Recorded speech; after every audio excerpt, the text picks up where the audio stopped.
Bismillahirrahmanirrahim. Assalamualaikum warahmatullahi wabarakatuh. Jumpa lagi dengan Brand Divan di video pembelajaran. Dalam kesempatan kali ini, izinkan saya sharing tentang pengantar ekonomi, khususnya pada bab teori perilaku konsumen. Oke, kita akan membahas sedikit tentang teori perilaku konsumen. Secara ringkas, konsumen ini merupakan orang ya, atau sekelompok orang, bisa sekelompok orang gitu, bisa banyak, yang menggunakan barang atau jasa untuk keperluan diri sendiri, entah itu keluarganya, buat masyarakat, atau makhluk lain, dan bukan untuk diperjualbelikan lagi. Makhluk lain itu maksudnya ya kayak hewan gitu ya. Kamu bisa beli makanan kucing, makanan anjing gitu misalkan, bukan makhluk astral.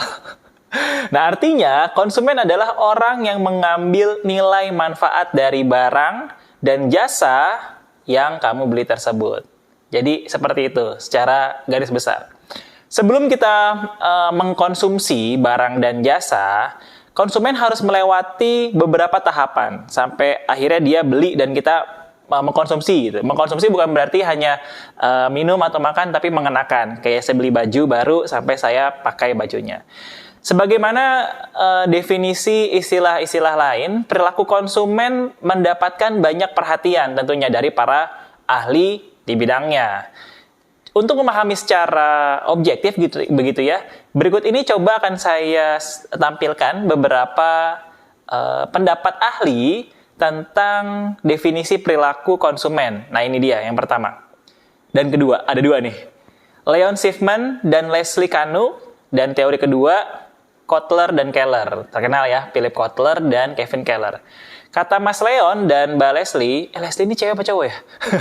Mbak Leslie, perilaku konsumen menurut mereka berdua merupakan bagaimana seseorang atau kamu membuat keputusan sampai mereka mau membelanjakan sumber daya yang mereka miliki untuk mendapatkan apa yang ingin mereka konsumsi. Sumber daya tersebut bisa dalam bentuk waktu, uang, dan tenaga. Nah, menurut kamu apa? Apakah kamu setuju dengan Mas Leon ini? Atau kamu punya pendapat lain? Monggo di kolom komentar. Kalau Philip Kotler dan Kevin Keller, yang dikenal dengan Kotler-Keller gitu kan ya, mereka mendefinisikan bahwa perilaku konsumen merupakan bagaimana seseorang baik secara individu tadi maupun kelompok, individu atau kelompok, dalam mempertimbangkan, memilih, membeli, memanfaatkan, hingga melakukan evaluasi sebuah produk dalam rangka memenuhi kebutuhan mereka. Evaluasi zaman sekarang tuh kayak review gitu ya. Dari mulai dia memilih nih, mempertimbangkan, lalu dipilih, lalu dibeli, dimanfaatkan, sampai dia mereview atau mengevaluasi. Nah, itu kata Kotler dan Keller. Kamu lebih sependapat dengan Leon atau sependapat dengan Kotler? Silakan cek di kolom komentar. Oh ya teman-teman, semoga teman-teman di hari ini tetap selalu sehat ya. Jaga kesehatan, jaga pikiran, dan tetap semangat dalam belajar tentunya. Nah, saya akan menjelaskan tentang faktor yang mempengaruhi perilaku konsumen. Ternyata konsumen ini, bukan konsumen ini ya, perilaku konsumen ini bisa dipengaruhi oleh beberapa faktor. Jika boleh diasumsikan, setiap konsumen selalu menginginkan kepuasan atau utility dalam setiap kegiatan konsumsi yang dilakukan. Utility itu artinya produk tersebut memiliki fungsi untuk membantu, lalu juga berguna dan juga menguntungkan, gitu kan. Nah, jika dilihat dari sudut pandang ekonomi, utility ini dapat dimaknai sebagai kegunaan produk saat dikonsumsi. Nah, baru dikatakan utility. Jika ada kebermanfaatan, ada kegunaan, maka dikatakan utility. Dengan kata lain, kepuasan dapat dikatakan puas, benar-benar puas gitu kan, jika konsumen merasa tertolong dengan produk yang kamu berikan. Jadi kalau ada yang mengecek gitu ya, atau meriset tentang kepuasan pelanggan atau kepuasan konsumen, tanya dulu kira-kira apakah benar-benar dia tertolong atau terbantu dengan produk yang dia beli, sehingga muncullah kata puas. Seperti itu. Nah, apa faktor yang mempengaruhi perilaku konsumen? Pertama, kebudayaan. Nah, ini dia. Faktor kebudayaan ini dikatakan memiliki pengaruh yang paling luas. Luas banget nih dibandingkan faktor-faktor lainnya. Sebagaimana yang kita terima ya pada pendidikan karakter kan. Waktu sekolah dulu Kedisiplinan dapat membentuk kebiasaan. Ingat nggak? Kedisiplinan dapat membentuk kebiasaan. Nah, kebiasaan dapat membentuk sifat. Nah, sifat dapat membentuk karakter. Dan karakter yang dibudayakan dapat membentuk nasib seseorang. Ini keren banget nih bahasanya. Di rewind aja atau di mundurin kalau mau ngulang lagi. Nah, dari sini dapat kita pahami nih teman-teman semuanya. Peran budaya ini sangat mempengaruhi perilaku kita, untuk keinginan kita membeli, naluri kita, cara berpikir kita, persepsi, serta nilai, dan preferensi kita sebagai makhluk hidup. Contoh seperti ini. Budaya timur misalkan. Di timur tuh ngajarin kita untuk berpakaian tertutup gitu kan ya, tertutup. Jadi konsumen tuh banyak yang suka beli pakaian tertutup. Beda sama yang di barat. Agak terbuka gitu kan ya. Nah, masyarakat Jawa, contoh lain, masyarakat Jawa nih yang biasa makan dengan menggunakan tangan tanpa sendok, ini membuat makanan sambal nih ala apa, sambal setan gitu kan, sambal penye itu laris gitu kan. Nah, karena makan pakai tangan tadi, budaya makan pakai tangan nih di Jawa, nggak cuma di Jawa sih, Islam juga khususnya ya makan pakai tangan, sehingga sambal tuh jadi laris di Jawa.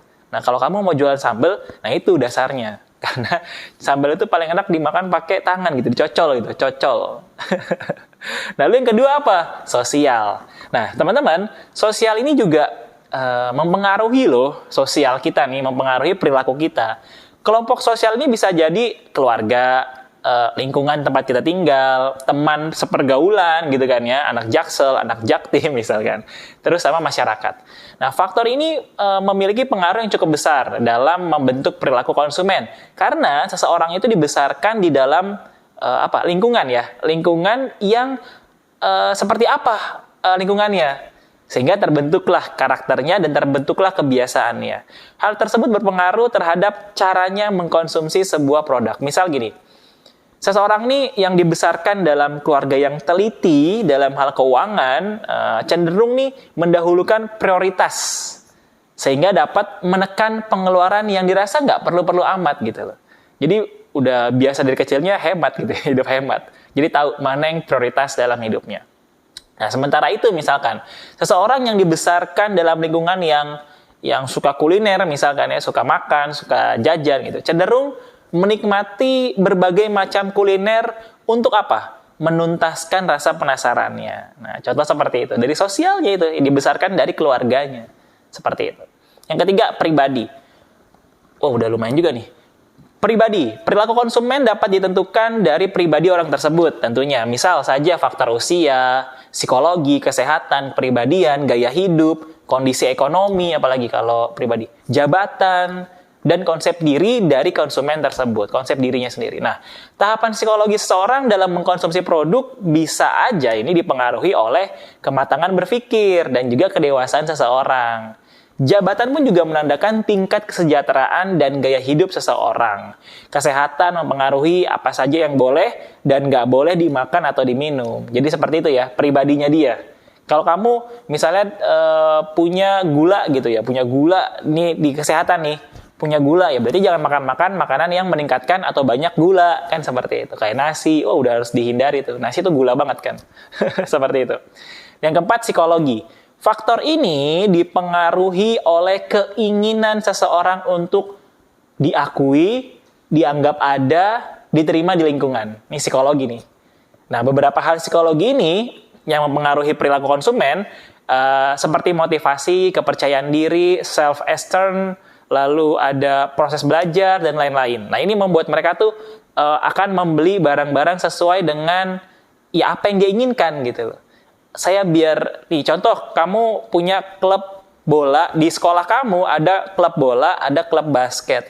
Kamu nih pengen banget diakui kayak jadi anak bola misalkan. Ya mau nggak mau kamu harus beli sepatu bola, harus beli bolanya, harus beli apalagi kaos bola gitu kan. Ya sehingga kamu tuh benar-benar, oh ini anak bola banget gitu. Psikologi tuh, ini anak bola banget. Contoh seperti itu. Itu tadi 4 faktor yang mempengaruhi perilaku konsumen. Nah, 4 faktor ini bisa kamu jadikan tesis ya. Jadi kayak misalkan pengaruh psikologi, pribadi, sosial, dan kebudayaan dalam menentukan perilaku konsumen. Wih, canggih, itu langsung disertasi tuh. Nah, kita masuk ke model perilaku konsumen. Nah, untuk menjelaskan teori perilaku konsumen, diperlukan model sebenarnya, model perilaku konsumen. Sehingga nih teori tersebut dapat dipahami secara menyeluruh. Nah, biasanya model-model perilaku konsumen ini digunakan untuk menyederhanakan gambaran aktivitas-aktivitas konsumen. Setidaknya model perilaku konsumen ini ya harus punya fungsi sebagai berikut nih. Apa aja? Ini dia. Nah, deskriptif, prediksi, explanation, dan pengendalian. Harus ada deskriptif, berarti menggambarkan langkah-langkah yang dilalui oleh konsumen untuk memutuskan pembelian. Nih model ya, model perilaku konsumen. Lalu prediksi, berarti mampu memperkirakan aktivitas konsumen di masa depan yang berhubungan dengan aktivitas jual belinya. Dan ketiga, explanation, mampu menjelaskan sebab-sebab konsumen membeli produk. Ya, dijelaskan, explain, kenapa dia beli produk itu.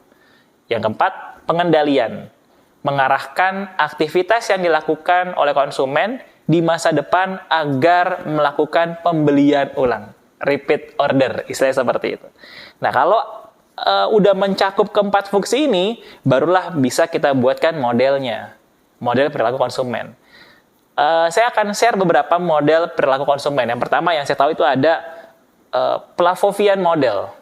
Wih, keren ya namanya ya. Nah, model Pavlovian ini digagas oleh Ivan Pavlov. Kalau nama kamu Brian, berarti bikin namanya Brian Vian model. Nama kamu misalkan Budi Vian model. Gitu ya. Ada yang namanya Budi di kolom komentar? Ayo cek namanya Budi kolom komentar.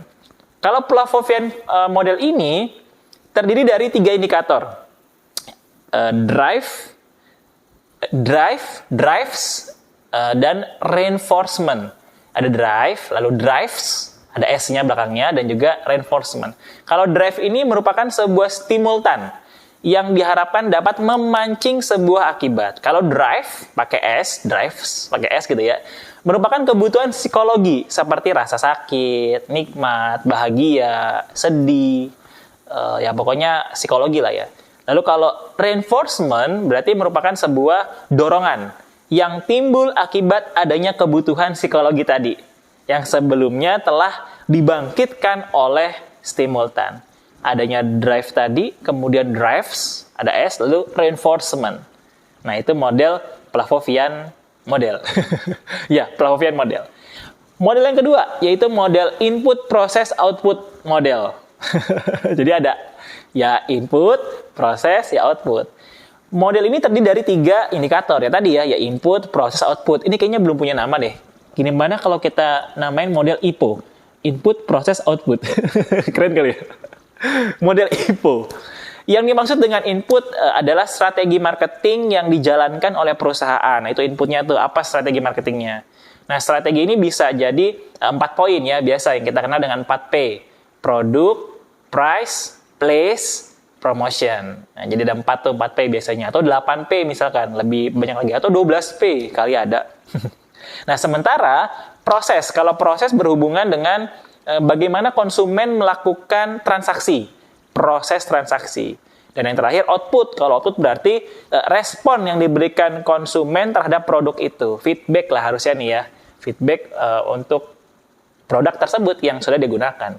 Yang ketiga ada model sosiologi. Kalau model sosiologi ini model agak berbeda nih dengan 2 model sebelumnya. Model ini mencoba untuk menghubungkan antara perilaku dan lingkungan konsumen. Nah, lingkungan ini dibagi lagi menjadi primary dan juga secondary society. Jadi dibagi-bagi lagi. Nah, orang-orang seperti teman, keluarga, ini merupakan orang-orang yang primary society. Nah, kalau orang-orang dekat yang memiliki kesamaan dalam kepribadian, yaitu secondary society. Jadi bedakan antara primary society dan secondary society. Nah, model ini lebih menekankan pada gaya hidup yang dijalankan oleh konsumen tentunya. Model sosiologi sesuai dengan faktornya tadi. Gitu. Lalu bagaimana sih aplikasi perilaku konsumen dalam bisnis? Nah, ini implementasinya gimana? Nah, yang pertama, 1, merancang strategi pemasaran yang baik. Nah, kita nih sebagai pelaku bisnis, kita harus bisa merancang bagaimana strategi pemasaran kita ini bisa berjalan sesuai dengan harapan konsumen. Nah, makanya kita harus mengecek dulu. Nah, teori perilaku konsumen ini memungkinkan perusahaan ini untuk mengidentifikasi konsumen yang tepat untuk produk mereka. Jadi nggak semua orang itu bisa menggunakan produk kamu gitu kan ya. Ya tergantung ya, kalau ada juga yang bisa digunakan semua orang, misalnya, namun ada juga yang nggak bisa digunakan oleh semua orang. Nah, dimulai dari pengelompokan. Jadi kalau kita mau merancang strategi pemasaran itu kita mulai dengan pengelompokan dulu. Kita kelompokin demografinya bagaimana, lalu kondisinya, lalu sosial ekonominya seperti apa, lalu tempat mereka berkumpul, hobi mereka, lingkaran pertemanan, circle mereka, kapan waktu yang tepat untuk mengadakan diskon, dan sebagainya. Jadi kita kelompokkan untuk merancang strategi. Dari data-data itu, perusahaan nih, kamu akan dapat melihat peta perilaku konsumen gitu kan, mapping perilaku konsumen. Yang cocok tentunya untuk produk yang mereka inginkan, ya, sehingga pemasaran nggak salah sasaran. Itulah pentingnya kita belajar teori perilaku konsumen, sehingga apa yang kita strategikan, rancangkan itu tepat guna di masyarakat. Nah, kemudian yang kedua, untuk mengetahui kebutuhan konsumen. Nah, dengan mengenali perilaku konsumen yang cermat, perusahaan nih, kita nih dalam bisnis nggak hanya mengetahui siapa yang cocok untuk pasar pasar kita, bahkan perusahaan dapat menciptakan pasar baru dan produk baru sampai sedahsyat itu. Nah, perilaku konsumen ini yang telah dipetakan, di mapping, ini sangat memungkinkan bagi perusahaan untuk mengetahui apa yang menjadi masalah di masyarakat. Dengan kita tahu masalah tersebut, perusahaan melakukan inovasi dan menciptakan produk baru. Itu loh yang tadi saya bilang tadi, menciptakan pasar baru dan produk baru. Jika produk tersebut sesuai dengan kebutuhan masyarakat, bukan tidak mungkin produk baru tersebut akan meledak di pasaran. Contohnya apa? Gojek, Grab. Itu tahun berapa tuh mereka? Saya pertama kali ngeliat Gojek tuh sama Grab tahun 2015 di Jagakarsa tuh, sepanjang jalan tuh, iring-iringan. Naik motor, pakai jaket hijau, helm hijau, itu Gojek. Saya nggak tahu itu apa, tapi kayaknya seru gitu, lucu gitu ya. Nggak lucu sih, maksudnya gemes aja hijau-hijau siang-siang gitu kan. Siang-siang hijau-hijau, helm hijau, apa mau konvoy? Saya pikir itu touring. tapi nggak kayak orang touring siang-siang di hari kerja. Waktu itu tahun 2015 hari kerja tuh saya lihat di Jagakarsa. Touring segala macam. Tahu-taunya itu adalah Gojek, di mana mereka membuat produk baru, mereka membuat inovasi baru. Orang butuh apa ada di Gojek, nganter barang ada di Gojek, beli makanan bisa di Gojek. Apalagi zaman pandemi, jaga jarak gitu ya, minimalis pertemuan, nah Gojek solusinya atau Grab solusinya. Ini yang seperti itu yang bisa efek dari si perusahaan tersebut memetakan tadi ya hobinya konsumen, kebutuhan konsumen lah ya, memetakan kebutuhan konsumen, demografi ya segala macam, sehingga muncul inovasi baru. Nah, seperti itu caranya teman-teman. Dan yang ketiga, untuk membantu dalam memuat kebijakan publik. Ini juga sama nih. Contoh paling mudah adalah masyarakat membutuhkan moda transportasi menjelang Hari Raya Idul Fitri, ya dong, buat mudik. Nah, pasalnya pada saat itu mayoritas orang Indonesia melakukan mudik dan tentunya memerlukan moda transportasi, ya baik itu darat, laut, udara. Nah, kapan masyarakat mulai mudik? Tentuin. Kapan masyarakat mulai melakukan arus balik? Pulangnya kapan? Dan berapa kebutuhan armada transportasi untuk rute tersebut? Nah, bahkan bagaimana mekanisme mendapatkan jasa layanan tersebut? Itu penting loh, diperlukan bagi banyak orang. Oleh karena itu, memahami teori perilaku konsumen mutlak diperlukan. Jadi kebijakan publik nih, terutama buat pemerintah nih ya, jadi tahu nih, terutama pada saat hari raya. Contohnya seperti itu. Jadi tahu kapan masyarakat mulai mudik, kapan masyarakat mulai arus balik, sehingga pemerintah bisa siap-siap membuat kebijakan publik. Atau seperti itu. Dan keempat, menyiapkan perlindungan konsumen. Nah, teman-teman juga harus tahu ya, adanya jaminan perlindungan konsumen ini tentu memberikan ketenangan dan kenyamanan bagi konsumen untuk mengkonsumsi barang atau jasa ya Supaya apa? Supaya ya aman gitu maksudnya. Ini barang yang gue beli ini benar apa enggak? Ini jasa yang saya pakai aman atau enggak gitu. Makanya ada perlindungan konsumen. Memahami perilaku konsumen, apa yang diberikan kepada konsumen, dengan demikian kegiatan ekonomi dapat berjalan dengan sehat. Sehingga produsennya untung, konsumennya untung gitu kan ya. Sama-sama untung gitu. Win-win solution. Nah, konsumen di Indonesia mendapatkan perlindungan oleh negara, kita tahu ya. Hal ini untuk menjaga ketentraman konsumen. Dan yang terakhir saya mau sampaikan bagaimana proses pengambilan keputusan pembelian. Nah, prosesnya begini jadi biasanya. Saya ini kalau mau beli, biasanya saya harus punya trouble-nya dulu. Saya harus kenali masalah saya apa, sehingga saya harus beli ini. Kemudian saya cari informasi yang kedua, pencarian informasi. Saya cari informasi. Yang ketiga, saya mengevaluasi pilihan-pilihan tersebut, alternatif. Misal saya mau beli AC. Masalahnya apa? Di Jakarta panas. Di rumah saya panas. Sama sekali tidak ada kenyamanan saat di rumah misalkan. Otomatis saya butuh pendingin ruangan untuk menyamankan kondisi ruangan lah ya, jadi adem gitu. Itu masalahnya, ruangan panas, kondisi nggak nyaman saat bekerja WFH, membuat saya, harus beli AC. Nah, saya cari informasi kan, pencarian informasi. Saya cari di Google, di Tokopedia, di mana saya cari semuanya tuh. AC merek A, B, C, D, E, F, G. Lalu yang ketiga, mengevaluasi alternatif. Saya evaluasi, saya baca reviewnya, ini janganlah. Jangan beli di sini. Jangan yang ini. Dipilih-pilih gitu, dievaluasi pilihan-pilihan yang tadi. Baru yang keempat, memutuskan untuk membeli. Oke, saya pilih yang ini. Setelah saya melihat reviewnya, saya melihat harganya disesuaikan dengan saya melihat kegunaannya, lalu melihat manfaatnya. Saya pilih yang ini. Setelah saya pilih, kemudian saya dapatkan barangnya, saya gunakan di rumah, barangnya itu yang kelima adalah evaluasi setelah pembelian. Apakah barang ini manfaat atau tidak? Beneran dingin apa enggak nih AC? Nah, maka saya berikan feedback, ada evaluasi.